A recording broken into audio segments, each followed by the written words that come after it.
Berikan pelajaran. Kenapa Nabi meminta anak sholat? Karena ada korelasi antara sholat dengan kepintaran seorang anak dan kebaikan seorang anak. Jadi kalau anak dari kecil sudah rajin sholat, demi Allah Bu, catat kalimat saya ini. Kalau anak diajari sholat dengan benar dari kecilnya, maka anak itu dewasa akan tumbuh menjadi anak yang baik dan pintar. Apa penyebab orang belajar tidak melahirkan akhlak? Ibu kalau diperluas, ini sampai juga ke tingkat sekolah formal. Kenapa anak sekarang belajar kok senang tawuran, ya kan? Kenapa anak sekarang belajar kok terjerat oleh narkoba? Ya, kenapa anak sekarang belajar kok senang kemudian macam-macam lah yang kira-kira keluar dari norma-norma akhlak. Bahkan yang paling aneh itu begini, kenapa puncak pembelajar kok jadi menyimpang?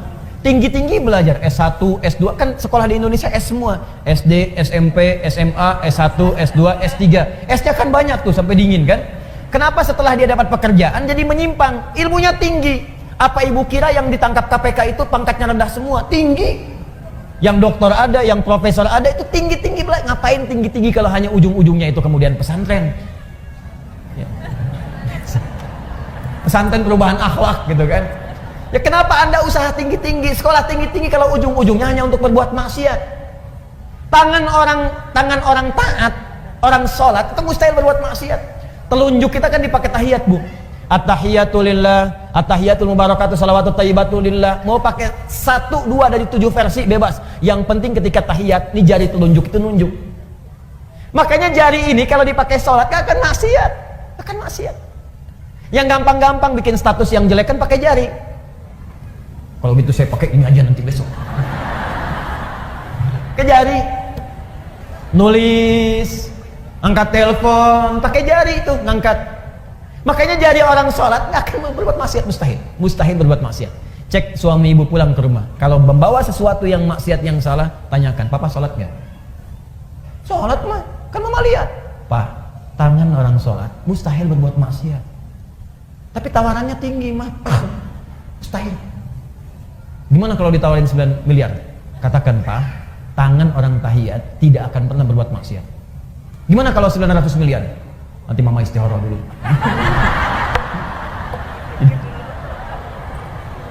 Dah, 1. Penyebab yang pertama, tidak lurusnya niat. Tidak lurusnya niat karena Allah. Tuh, kaget bayi itu. Wow, kan? Ibu masih ingat ayat pertama yang diturunkan kepada Rasulullah apa bunyinya? Iqra, bukan. Ibu salah dapat informasi. Ayat pertama yang diturunkan kepada Nabi Muhammad SAW ternyata bukan Iqra. Ibu salah dapat informasi. Ternyata Iqra bismi rabbikal ladzi khalaq. Ayat pertama. Karena ketika dikampaikan Iqra, kata Nabi, ma'ana biqari, saya nggak bisa baca.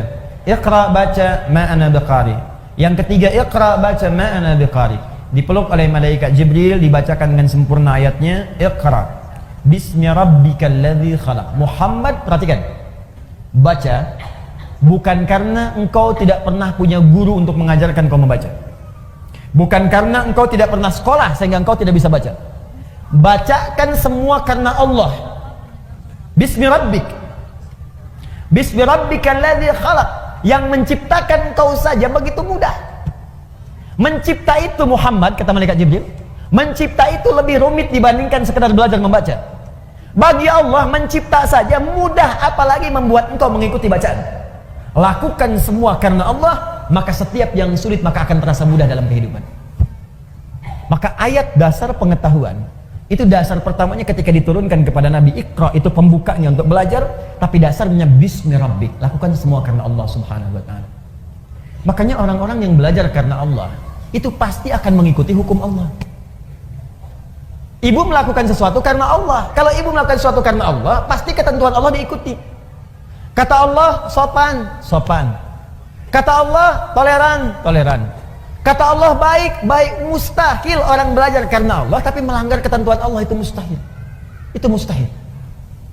Makanya orang-orang yang ingin belajar itu ibu, belajar ilmu, itu pasti pertama kali akan diajarkan oleh ulama tentang adab, ketentuan cara belajar ilmu menurut ketentuan Allah Subhanahu wa ta'ala.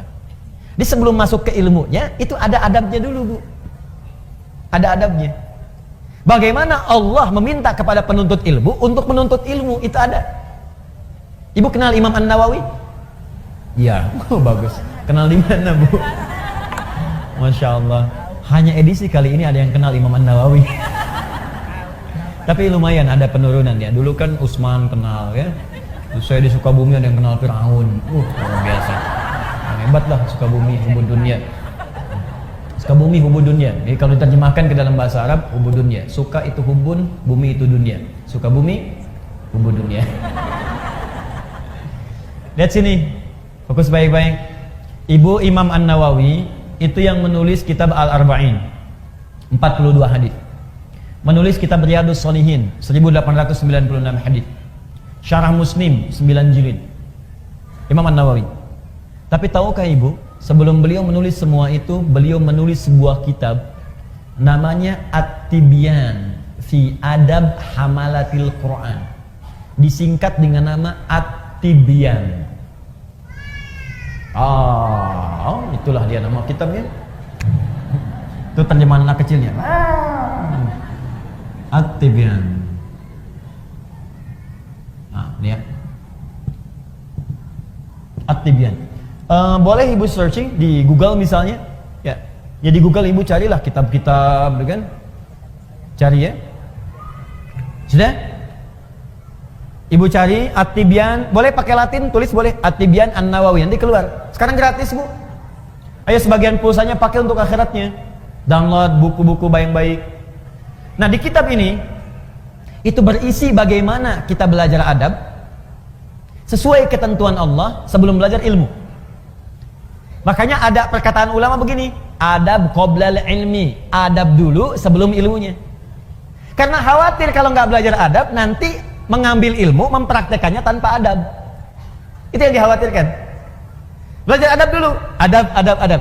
Di sini nanti Ibu akan ditunjukkan bagaimana cara beradab dengan baik sebelum belajar. Contoh, maaf Bu ya, Ibu akan ditunjukkan cara memilih guru bagaimana sebelum berangkat.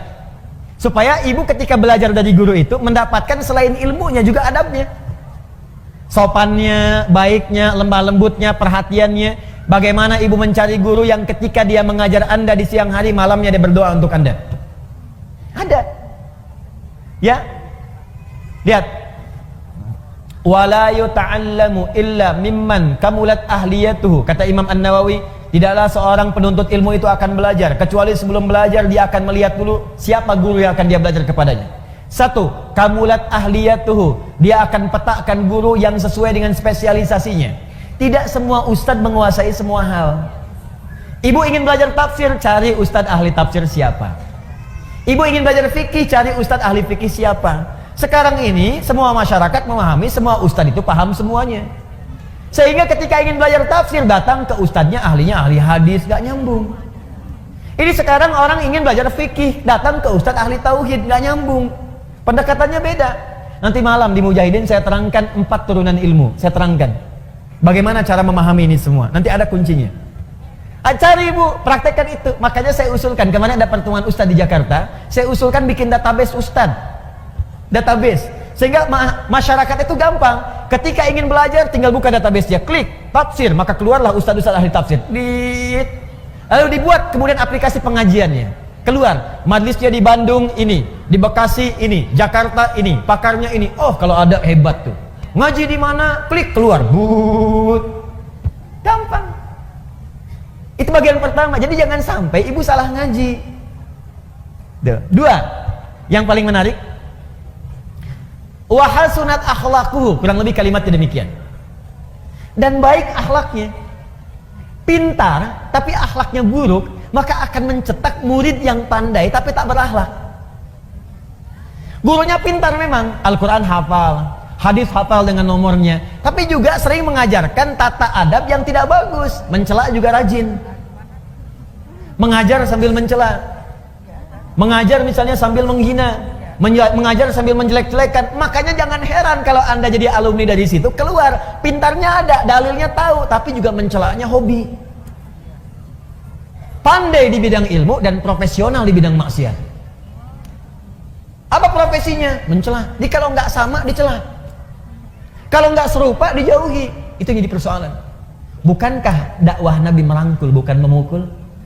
Bukankah dakwah Nabi mencintai bukan mencelai? Bukankah dakwah Nabi mengajak bukan menghinakan? Jelas ya? Coba dicek lagi. Ini adab. Ini yang bicara ulama-ulama salaf. Ulama salaf, orang-orang terdahulu. Kami diajarkan adab dahulu sebelum belajar ilmu. Kata Imam Malik, saya belajar adab kemudian 20 tahun baru setelah itu saya belajar ilmu. Dan saya ketahui ternyata belajar adab itu lebih utama dibandingkan dengan ilmu. Nanti saya beritahu rahasia, Bu ya. Ada sebuah rahasia, tapi ini diantara kita saja. Kalau ibu bisa belajar adab ini lebih bagus, atau tanamkan kepada anak anda, cucu anda, belajar adab lebih dahulu, maka Allah akan buka semua peluang ilmu dengan begitu mudahnya. Adabnya berhasil, ada orang yang ketika adabnya berhasil baru dibacakan sekali, Allah sudah tanamkan kalimat itu dalam jiwanya, seketika hafal. Imam Al-Bukhari itu sekali dibacakan langsung hafal. Abu Hurairah punya adab yang tinggi, didoakan oleh Nabi, begitu dibacakan seketika langsung ingat. Ada orang yang baru mendengar langsung paham kemana arah pembicaraan ini. Ada. Apa rahasianya? Yuk, adab yang kedua. Satu tadi lurusnya niat, dalilnya sudah ada. Makanya Nabi menekankan di Al-Bukhari nomor hadis yang pertama, innamal a'malu bin niat. Amal itu bergantung kepada niatnya. Maka ibu tolong luruskan niat, Bu. Anaknya kalau sekolah diniatkan lurusnya, diluruskan niatnya karena Allah. Ibu saya tanya, anak disekolahkan supaya pintar apa supaya Allah ridha? Ridha. Benar. Hah? Supaya pintar apa supaya Allah ridha? Tuh kan mulai nambah, pintar dan Allah ridha. Coba dilihat lagi. Kalau ibu ingin Allah ridha, ibu pasti akan mencari sekolah yang mendatangkan keridhaan Allah. Coba, ibu pengen Allah ridha. Allah ridha dengan orang yang soleh. Allah ridha ketika hambanya tidak meninggalkan sholat. Nah, ibu sekolahkan anak di tempat yang tidak mengajarkan sholat. Ya gimana? Ya wajar kalau pulang dia nggak bisa sholat. Ya wajar kalau dia pulang ibunya capek teriak-teriak, sholat dulu. Nah, asarnya, mama gimana sih? Tadi barusan duhur, sekarang udah asar lagi. Coba cek. Maka cari yang pintar dan Allah ridha. Sekarang banyak, Bu, sekolah-sekolah yang membuat murid pintar dan Allah ridha. Dan sekarang Masya Allah kampus-kampus bahkan membuka beasiswa bagi para penghafal Quran. Kampus umum loh, membuka beasiswa bagi para penghafal Quran. Bahkan sekarang di kepolisian, di tentara, di pekerjaan-pekerjaan umum itu penghafal Quran dapat prioritas. Tiba-tiba ada orang liberal mengatakan ini diskriminatif ini. Diskriminatif bagaimana? Kan pembukaannya umum, orang yang hafal kitab sucinya dapat beasiswa. Ya kalau anda pengen dapat beasiswa, hafalkan kitab sucinya, silakan. Cuman memang Quran mukjizat untuk menunjukkan Quran itu firman Allah, bukan buatan manusia, makanya gampang dihafal. Kitab-kitab lain ya sumbernya diragukan dari Allah, karena diragukan maka sulit dihafal. Makanya nggak pernah ada kompetisi menghafal Quran di kitab lain. Di Quran itu ada. Ingat, saya nunjuk Quran, saya nggak beri contoh langsung. Kalau saya contohkan langsung, pulang sini tersangka saya. Tidak, kita ingin menunjuk pelajaran kita di sini. Jelas ya? Paham? Dua. Saya cepat. Nanti saya berhenti 5 menit lagi supaya kita bisa diskusi. Kedua, adab yang kedua, bagaimana seseorang dia bisa mendapatkan ilmu yang baik dari Allah Subhanahu wa taala sesuai dengan adabnya dan akhlaknya, maka dia menjaga hubungan dengan Allah Subhanahu wa taala. Yang pertama meniatkan karena Allah, yang kedua menjaga hubungan dengan Allah Subhanahu wa taala. Titik dua, dengan meningkatkan takwa. Ini rahasianya. Dengan meningkatkan takwa. Dalil, Bu, dalilnya. Pakai dalil ya supaya kuat. Quran surah kedua Al-Baqarah. Quran surah kedua. Akhir ayat 282. Ibu lihat ke akhirnya saja. Akhir ayat 282. Paling kiri sebelah bawah di mushaf. Akhir ayat 282. Sudah? Perhatikan ayatnya, langsung ke ujungnya, langsung ke bawah. Kalau dari atas, ya ayyuhalladzina amanu idza tadayantum bidain, lihat ke bawah paling ujung.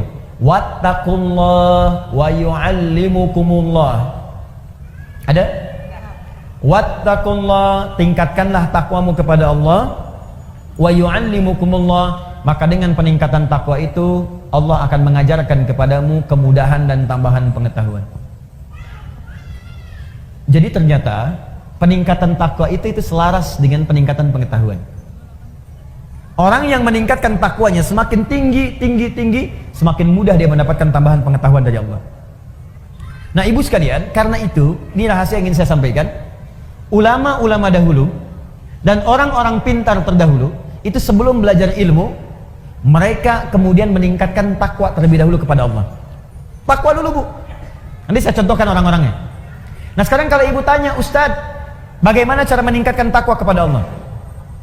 Kalimat takwa dalam Quran itu derivasinya disebutkan 115 kali. Ada 115 kali. Dari 115 kali penyebutan ini, puncak paling tingginya itu dua. Satu, jenisnya ada dua. Satu, ibadah ritual. Ibadah ritual, salat itu bagian dari takwa. Dzalikal kitabul la raiba fi hudal lil muttaqin. Muttaqin orang takwa. Siapa muttaqin orang takwa ini? Ayat 3-nya. Alladzina yu'minuna bil ghaib wa yuqimunas shalat. Karena itu, kalau anak ibu ingin dimudahkan pengetahuan oleh Allah, Allah yang punya ilmu, Allah yang punya pengetahuan, Allah yang punya wawasan segalanya, semua tidak luput dari Allah. Ya, perhatikan, wa huwa ala kulli syai'in qadir, wa huwa bikulli syai'in alim. Semua Allah tahu. Kalau ingin diberikan oleh Allah pengetahuan itu, maka dekati Allah pemiliknya. Bagaimana caranya? Salat, tingkatkan salatnya. Maka anak ibu jaga betul disiplin salat. Kalau perlu tambah bu, tahajud. Ini saya sebelum ke sini, saya pamit pada anak saya, terus sedang ikut program tahajud di sekolahnya. Sekarang bagus di anak-anak SD nih. Kelas 1 SD ya, itu sudah dibawa ke masjid. Terus ada mabit, diberikan malam bimbingan iman dan takwa. Ya anak-anak latihan supaya dilatih, supaya terus dibawa dalam kehidupannya anak-anak ini. Masya Allah, itu anak-anak kecil bu, ya yang kecil-kecil 6 tahun, 7 tahun. Itu saya datang ke situ sedang pada tidur terlelap. Masya Allah nih anak-anak nih, saya udah dewasa banyak maksiat, kalian kecil-kecil ini bangun malam mau latihan untuk mendekat kepada Allah, padahal belum tentu balik. Ibu bayangkan, anak belum balik sudah berlatih untuk bangun malam. Kita yang sudah balik makan dikalahkan oleh kantuk untuk bangun malam. Tapi cita-citanya surga bu, Firdaus lagi tuh. Aduh. Latihan. Karena itu Nabi meminta kepada para orang tua, anak dari kecil itu diajari sholat. Masih ingat nasihat Nabi? Jika anak usia 7 tahun ajari mereka sholat, usia dia 10 tahun menjelang balik tidak mau sholat, maka berikan pelajaran yang membuat dia mengerti. Berikan pelajaran. Kenapa Nabi meminta anak sholat? Karena ada korelasi antara sholat dengan kepintaran seorang anak dan kebaikan seorang anak. Jadi kalau anak dari kecil sudah rajin sholat, demi Allah bu, catat kalimat saya ini. Kalau anak diajari sholat dengan benar dari kecilnya, maka anak itu dewasa akan tumbuh menjadi anak yang baik dan pintar. Itu sudah rumus. Ibu cek ya, Al-Kindi, Al-Ghazali, Al-Farabi, ya Ibnu Sina, Al-Khawarizmi, Al-Battani, itu semua ulama-ulama ini dari kecil sebelum mereka belajar pengetahuan dididik oleh orang tuanya sholat. Kedua, Al-Quran. Masih ritual hubungan kita dengan Allah. Ibu saya kasih saran bu ya, di mumpung saya lihat ada anak-anak yang tadi kecil bersuara macam-macam, atau ibu sendiri, saya sarankan begini, mumpung masih ada waktu, ibu dekati Al-Quran dan dekatkan anak-anak itu dengan Al-Quran. Sudah ada penemuan sekarang, dan itu sudah dibuktikan dengan sangat jelas, bahwa orang yang hafal Quran khususnya atau dekat dengan Al-Quran, itu Allah akan tingkatkan tingkat kecerdasannya. Kalau hafal dengan benar, itu minimal 3 kali lipat. Ada korelasi antara peningkatan kecerdasan dengan hafalan Quran. Saya lompat sedikit ya, nanti kita ada hafalan akbar nih, insya Allah. Ya kami sekarang sedang ada program menghafal Quran 30 juz 30 hari. Ya, alhamdulillah itu tempatnya sekarang masih di Bekasi, kedua di Lampung, di Bandung mungkin dalam waktu dekat. Itu udah di Bekasi sudah ada tempatnya, akhwat sudah ada sendiri. Ada yang hafal kemarin 24 hari, 25 hari, 30 juz, bukan juz 30. Ya, 30 juz. Ada yang 24 hari, 25 hari, ada yang 30 hari. Dididik dan terjadi perubahan, Bu. perubahan. Nah, saya berikan kalau ibu belum sempat, gini, sebentar, pelan-pelan. Ibu cari murattal 30 juz. Misal dengan speaker aktif atau yang lain. Ibu putar aja di rumah 24 jam. Simpan di ruangan yang strategis, di ruang tengah, di kamar tidur. Saya biasanya di rumah itu di speaker aktif ada sesuai dengan tempat lah. Di setiap kamar kami simpan speaker aktif. Quran 24 jam aja putar. Di ruangan tengah ada di situ. Jadi tiap hari yang terdengar Quran. Tiap hari. Itu suasananya beda, Bu. Akan lain suasananya, beda. Nah, untuk anak-anak kecil, ini ada rumus langsung disebutkan oleh pakar Quran. Kalau dia baru terlahir, di usia setiap bulannya, maka putarkan Al-Quran setiap juz setiap bulan, berurut. 1 bulan 1 juz. A month 1 juz. 1 bulan 1 juz. Berurut, Bu ya, urut. Misal bulan pertama dia lahir 30 hari misalnya Al-Baqarah aja. Bulan kedua Ali Imran. Bulan ketiga terus sampai ke An-Nisa terus. Ya, misal itu bukan surat, maaf, juz 1 Al-Fatihah sampai 141, juz 2 142 sampai 253, juz ketiga ya 253 sampai dengan Ali Imran ayat ke-92, terus juz 1, juz 2, juz 3 sampai juz 30. Jadi begitu anak itu usia 30 bulan, dia sudah mendengar 30 juz. Dan bayi itu fungsi pertamanya pada pendengarannya, bukan pada penglihatannya. Ketika usia 30 bulan artinya 2 tahun setengah. 24 bulan 2 tahun, 6 bulannya setengah, 2 tahun setengah dia sudah mulai bisa bicara. Dan dia sudah menghimpun di memorinya 30 juz Al-Quran. Anak itu, ini sepakat para pakar Quran, hanya tinggal diajarkan menghafal Quran 6 bulan, hafal Quran 30 juz. Di 3 tahun anak itu sudah hafal 30 juz. Itu yang dilakukan oleh orang tuanya Fajar dulu. Begitu dikasih ASI, bacakan. Ternyata saat dia bisa bicara 3 tahun, yang keluar di mulutnya Quran. Dicek, panggil guru dicek, Allahu Akbar. Ternyata dicek, 4 tahun sudah hafal Quran 30 juz. Awal sampai akhir. Nah, ibu bisa praktek seperti itu. Nah, nanti antara hafalan Quran, karena Quran itu punya kurang lebih 52.000 kosakata. Penelitian menunjukkan orang yang banyak hafal kosakata itu akan berpengaruh pada wawasan. Dan karena dilatih cepat menangkap pengetahuan, dilatih cepat menangkap informasi, Quran itu kan paling dahsyat, Bu. Kami sekarang sedang punya proyek itu meng-MRI otak penghafal Quran. Ya, bagaimana cara dia menghafal dengan mengeluarkan Qurannya. Kan kalau yang biasa-biasa ditanya gini misalnya, ibu kemarin jam 5 sore ada di mana? Berpikir dulu kan? Pikir dulu baru keluar. Penghafal Quran tidak. Teruskan. Qul huwallahu sepersekian detik. Bagaimana bisa mengeluarkan informasi itu di dalam bagian otak kita sehingga sepersekian detik bisa keluar. Nah, itu kalau menghafal Qurannya benar, Bu, itu bisa dipakai memori untuk menghafalkan pengetahuan yang lain. Belajar fisika, begitu disampaikan masuk, dibutuhkan keluar cepat. Biologi dihafalkan masuk, keluar cepat. Makanya orang Islam dulu itu walaupun mereka ahli biologi, matematika, bahkan kedokteran, itu rata-rata semua penghafal Quran. Ibu buka ya, ada kitab namanya Bidayatul Mujtahid. Sekarang banyak digandrungi, kitab fikih perbandingan. Bidayatul Mujtahid ini, Bu, itu tentang fikih perbandingan, tapi yang nulis dokter bedah. Dokter spesialisasi bedah, hafal Quran. Dari hafal Quran ini belajar fikih, hafal Quran, hafal fikih, kedokteran. Ibnu Sina hafal Quran, hafal hadis, hafal tafsir, kedokteran. Al-Khawarizmi hafal Quran, hafal hadis, ahli matematika. Tuh, hampir semua. Ibu kalau nggak percaya silahkan. Dan saya coba memulai membuktikan itu, ternyata banyak dampak perubahannya, betul itu. Ya, saya belajar, Bu. Saya belajar. Jadi saya kalau lagi selesai main-main ke toko buku, saya beli buku-buku anak sekolah itu. Fisika, kimia, matematika, saya pelajari sendiri. Ya, saya buka YouTube, saya lihat bagaimana. Terus kalau ada anak mahasiswa belajar datang ke saya, bisa saya pengen belajar, kamu dari mana? Kedokteran. Kamu bawa semua modul kedokteran kamu ke sini. Saya akan pelajari, saya ajarkan apa yang kamu mau. Saya nggak paham, saya tanya sama kamu, dan kamu boleh tanya apa saja. Jadi saya belajar kedokteran dari dia belajar ilmu dari saya. Semua belajar. Dan saya senang belajar. Belajar. Itu indah, Bu. Enak. Dan ternyata fisika itu banyak yang bersinggungan dengan nilai-nilai keislaman. Ya, di bab gaya aja, gaya gerak sama dengan gaya dorong, F1 sama dengan F2. Ya, apa yang masuk itu yang keluar. Gayanya tinggi, pukulan kencang, rendah sedikit. Sama, iman sedikit yang keluar pun ibadahnya sedikit. Imannya kuat, dicas kuat, yang keluar ibadahnya kuat. Hukum tekanannya, gaya berbanding lurus dengan tekanan, hukum Pascal. F berbanding lurus dengan P, pressure. Gaya berbanding lurus dengan tekanan. Orang yang banyak gaya, banyak tertekan. Ilmu akhlak. Jarak S sama dengan V kali T. Jarak S sama dengan V kali T. Kecepatan dikalikan dengan waktu. Mencari V, S dibagi T. Banyak. Jarak ke pengajian itu berapa? V kecepatan, T waktu. Orang yang menghargai waktu pasti akan cepat-cepat datang ke pengajian.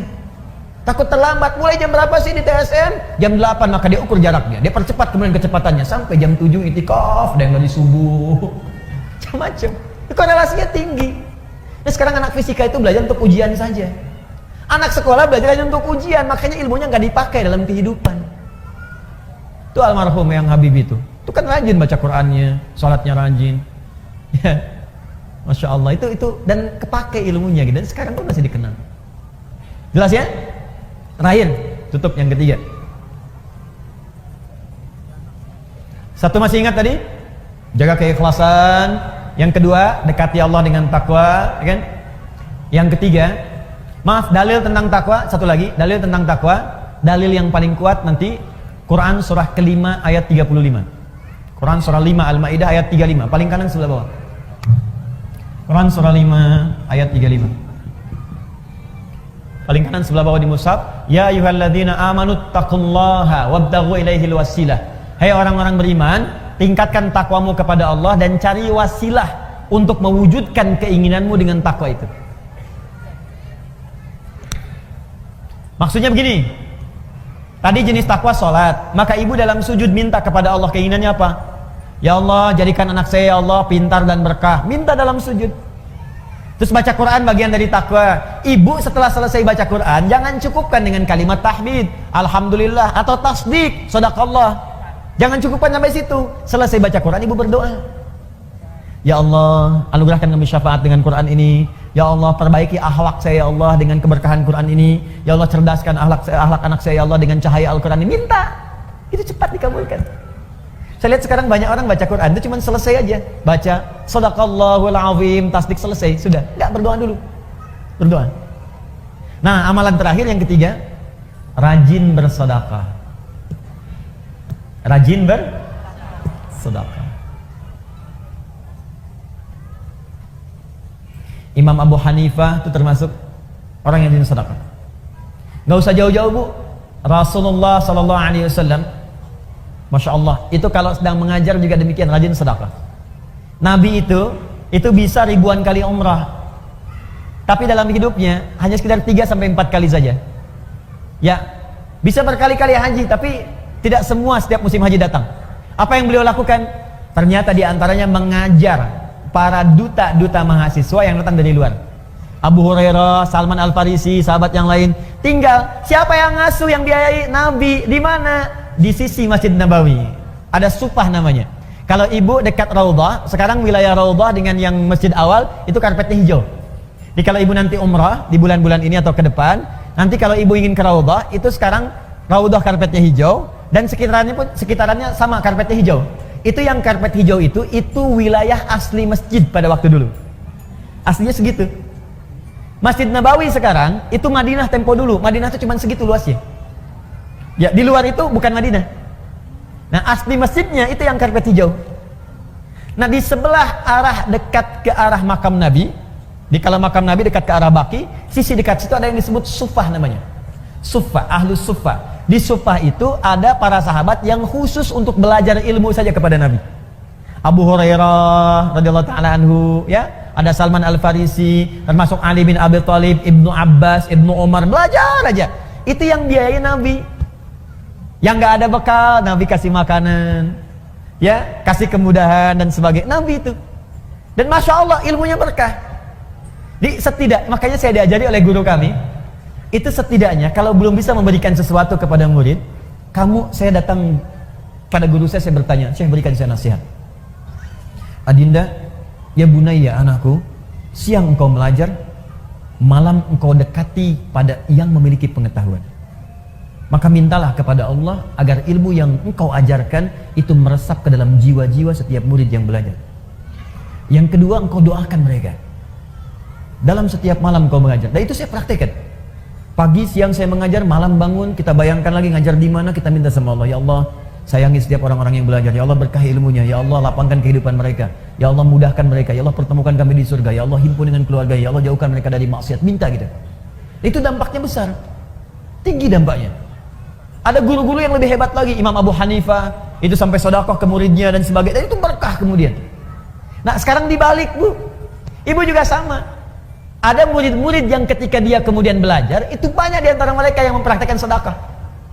Ada Syekh Nawawi Al-Bantani Bu, Syekh Nawawi itu beliau ini setiap akan belajar itu bersedekah di atas namakan gurunya dengan niat tidak ingin mengetahui aib gurunya. Di Imam Nawawi kalau mau datang kepada Syekh untuk talaqi itu sedekah dulu. Begitu sedekah, beliau niatkan kepada fakir miskin, kepada orang lain. Dia niatkan, begitu diniatkan, ya Allah, saya niatkan sedekah ini, dengan niat ini saya tidak ingin mengetahui aib guru saya sedikit pun.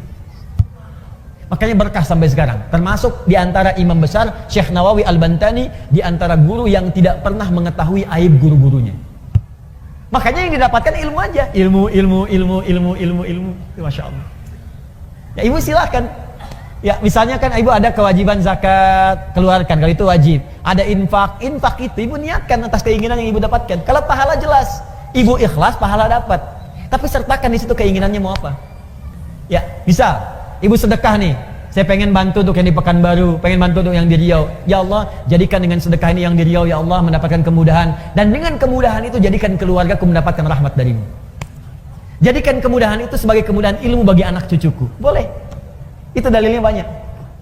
Dalilnya banyak. Jelas ya? Makanya banyak orang bersedekah oleh Nabi kemudian diluruskan. Di antaranya lurus untuk mengarahkan keinginannya.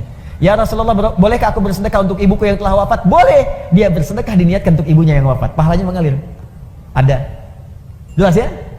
Baik, maka ibu sekalian, dan sedekah terbaik tidak harus dengan menggunakan materi. Sedekah itu setiap amal soleh yang bisa dikerjakan. Berdoa, saya doakan ibu, ibu pun doakan saya. Murid doakan guru, guru doakan murid, itu sedekah yang paling bagus. Malam-malam tanpa harus tahu, ibu nggak usah SMS saya, Ustaz saya doakan nanti, ya nggak usah. Ibu doain aja. Ya Allah ampuni dosa Adi Hidayat, ya Allah ampuni dosanya, ampuni dosa keluarga. Itu aja, saya nggak minta apapun, itu aja. Nanti insya Allah keberkahan Allah turunkan, langsung Allah yang berikan. Mungkin tidak harus dari saya, mungkin dari guru-guru yang lain. Jelas? Baik, kalau sudah jelas, saya kira